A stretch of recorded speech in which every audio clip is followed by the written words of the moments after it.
Assalomu alaykum. Xalqaro maydondagi so'nggi voqealar haqida eng muhim ma'lumotlarni taqdim etamiz. E'tiboringizda Jahon kun tartibidagi dolzarb yangiliklar bilan Dunyo dayjesti. Studiyada Jahongir Murtazoyev.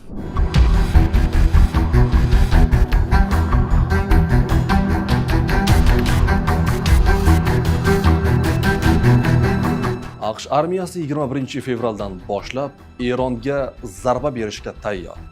Biroq harbiylar prezident Donald Trampning yakuniy buyrug'ini kutmoqda. Bu haqda vaziyatdan xabardor manbalar CBS News'ga ma'lum qildi. Axios nashrining yozishicha, AQShning Erondagi ehtimoliy harbiy amaliyoti katta ehtimol bilan bir necha hafta davom etadigan keng ko'lamli kampaniya bo'ladi. Ynet ma'lumotlariga ko'ra esa Isroilning kuch ishlatma tizilmalari eng yuqori tayyorgarlik holatiga keltirilgan. Milliy xavfsizlik bo'yicha yuqori martabali amaldorlar Trampga tayyorgarlik haqida axborot bergan. Shu bilan birga ehtimoliy harakat muddati dam olish kunlaridan keyinga surilishi ham mumkinligi bildirilgan. Tramp zarba berish yoki bermaslik borasida hali yakuniy qaror qabul qilmagan. Nozik milliy xavfsizlik masalasi muhokama qilinayotgani sababli ushbu ma'lumotlarni anonim amaldorlar tasdiqlagan. Oq uy vaziyat keskinlashishi, uning ehtimoliy siyosiy va harbiy oqibatlarini baholamoqda. Pentagon keyingi 3 kun davomida ayrim xodimlarni vaqtincha Yaqin Sharqdan Yevropaga yoki AQShga ko'chirishni rejalashtirgan. Bu chora AQSh operatsiyani boshlagan taqdirda Eronning ehtimoliy javob zarbalaridan xodimlarni himoya qilishga qaratilgan. Manbalardan birining ta'kidlashicha, ehtimoliy harbiy harakat oldidan texnika va shaxsiy tarkibni qayta joylashtirish Pentagon uchun odatiy amaliyot bo'lib, bu har doim ham hujum yaqinlashayotganini anglatmaydi.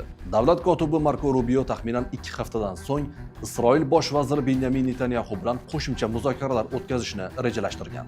Oq uy matbuot kotibi Karolin Levit 18 fevral kungi brifingida Eronga qarshi zarba berish uchun ko'plab sabab va dalillar keltirish mumkinligini aytdi. Biroq u diplomatiya Tramp uchun doimo birinchi tanlov bo'lib qolishini ta'kidladi. Levit ehtimoliy zarba Isroil bilan muvofiqlashtiriladimi yoki yo'qmi degan savolga javob berishdan bosh tortdi. Ahamiyatlisi 18 fevral kuni Oq uyning maxsus vaziyatlar xonasida Eron masalasi muhokama qilingan. AQSh rasmiysi va yuqori martabali harbiy amaldorga ko'ra, Yaqin Sharqqa yuborilgan barcha harbiy kuchlar mart oyining o'rtalariga borib, to'liq joylashtiriladi. إنما تكشف حديثا مما يسمى بتقرير مراقب الكيان الصهيوني.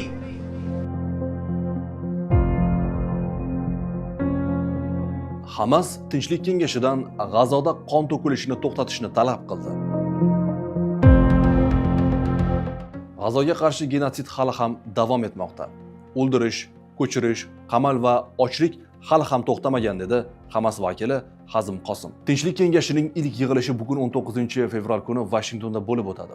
Ayni paytda urushdan jabr ko'rgan G'azodagi falastinliklar tinchlik kelishuvining ikkinchi bosqichi to'liq kuchga kirishini kutmoqda. Hamas Isroil sulh bitimi 2025-yil 10-oktyabrda boshlanganidan beri G'azoda 600 dan ortiq falastinlik halok bo'ldi. Kamida 1600 kishi jarohatlandi. Qosim o'z murojaatida Tinchlik kengashini G'azoni boshqarish uchun tanlangan texnokratlar qo'mitasining hududga kirishini ta'minlashga va qayta qurish ishlarini boshlashga chaqirdi. Biz G'azo qamalini bekor qilish va chegarada o'tish punktlarini ochishga chaqiramiz. Ularni qisman ochish bilangina cheklanmaslik kerak. Isroil ushbu kengashdan G'azodagi urushni davom ettirish va qayta tiklash ishlariga to'sqinlik qilish uchun niqob sifatida foydalanishidan ogohlantiramiz dedi u. Donald Tramp boshchiligida tashkil etilgan xalqaro tashkilot, ya'ni Tinchlik kengashiga doimiy a'zo bo'lishni istagan davlatlar $1 milliard ixtiyoriy badal to'lashi lozim. AQSh ma'muriyati ushbu mablag'lar G'azoni tiklashga yo'naltirilishini va'da qilmoqda.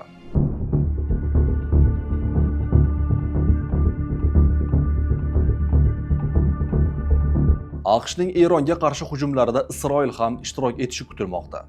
Yahudiy davlati armiyasini yuqori shay holatga keltirdi. Isroilning fuqarolik mudofaasi uchun mas'ul orqa front qo'mondonligi hamda barcha qutqaruv xizmatlariga urush ehtimoliga to'liq tayyor turish topshirilgan. Ushbu choralar AQShning Eronga nisbatan ehtimoliy zarbalar bilan bog'liq bo'lib, unda Isroil kuchlari ham ishtirok etishi mumkin. Ynet nashrining ma'lum qilishicha, mamlakat bosh vaziri Benyamin Netanyahu rahbarligida yaqinda aynan ushbu masala yuzasidan maslahatlashuv o'tkazilgan. Unda hatto Isroil operatsiyada ishtirok etmagan taqdirda ham Eron javob zarbasi berilishi ehtimoli muhokama qilingan. AQSh davlat kotibi Marko Rubio 28 fevral kuni Isroilga tashrif buyurib, Netanyahu bilan muzokaralar o'tkazishi rejalashtirilgan. Unda Eron bilan bog'liq masalalar ham muhokama qilinishi mumkin. Amerika yanvar oyida Abraham Lincoln aviatashuvchisini Yaqin Sharq tomon yuborgan edi. O'shanda prezident Donald Trump agar yadroviy muzokaralarda kelishuvga erishilmasa, Eronga zarbalar berish bilan tahdid qilgan. Hozirda Abraham Lincoln Ummon sohillaridan taxminan 240 km uzoqlikda, Arab dengizida aniqlangan.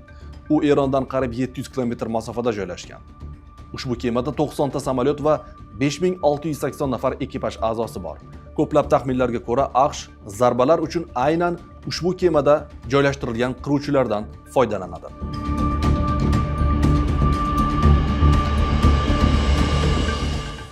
Rossiya va Ukraina vakillari Donetsk viloyatida demilitarizatsiya qilingan zona tashkil etishni muhokama qildi. Bunday hududni na Rossiya, na Ukraina harbiylari nazorat qilishi ko'zda tutilgan. Bu haqda muzokaralardan xabardor 3 manbalarga tayanib, The New York Times xabar berdi.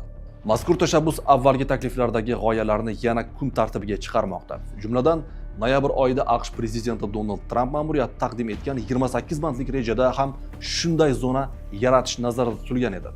Unga ko'ra, demilitarizatsiya qilingan hudud Rossiyaga tegishli deb hisoblanishi kerak.